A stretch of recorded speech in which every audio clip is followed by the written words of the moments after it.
Hər bir insanın əllərinin içərisində maqnit dalğaları var. Maqnit dalğaları nədir? Əsasən bir masajist bədəni masaj eləyəndə onun bədənindəki mənfi enerjini özünə götürür. Yəni biz masaj eləyəndə hansısa bir pasiyentdə sonradan bu masajistlər daha yaxşı bilər. O insan orada uzanan pasiyent yaxşı olur, özünü çox rahat, öz gümrah hiss edir. Amma həkimin, masajistin özünə ağırlıq gəlir. Bəzi insanlarda görür ki, biz masaj edirik, masajdan sonra çox ağırlaşırıq. Çox bədənimizdə ağrılar baş verir, qollarımızda baş verir, baş ağrıları baş verir. Bu o deməkdir ki, onun bədənindəki mənfi enerjini çəkirik.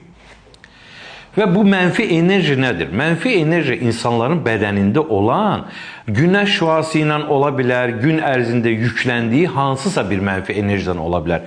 Bunu yoxlamaq üçün elə əlinizi, fərqi yoxdur, hansısa bir orqanın üstünə qoyursunuz, bir dəqiqə gözləyirsə, həmən nahiyədə ağrılar azalacaq. Bu bir. İkinci, əllərinizi bir-birinə sürtürsünüz, sonra həmən əlləri tam formada sıxmadan açıb, qoyursunuz gözlərinizin üzərinə, təxminən 20 saniyə gözləyirsiniz, sonra əllərinizi gözünüzdən çəkəndə avtomatik olaraq gözlərdə rahatlıq hiss edəcəksiniz.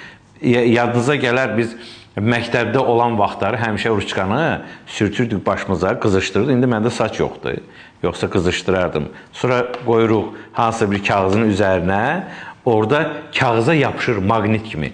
Əl də həmçini bədəndə masaj elədikcə maqnit qüvvəsi yaranır. İnsanın bədənindəki mənfi enerjini əllərə sorulur. Kim bu kimi xəstəliklərdən əziyyət çəkirsə bizə müraciət eləyə bilər.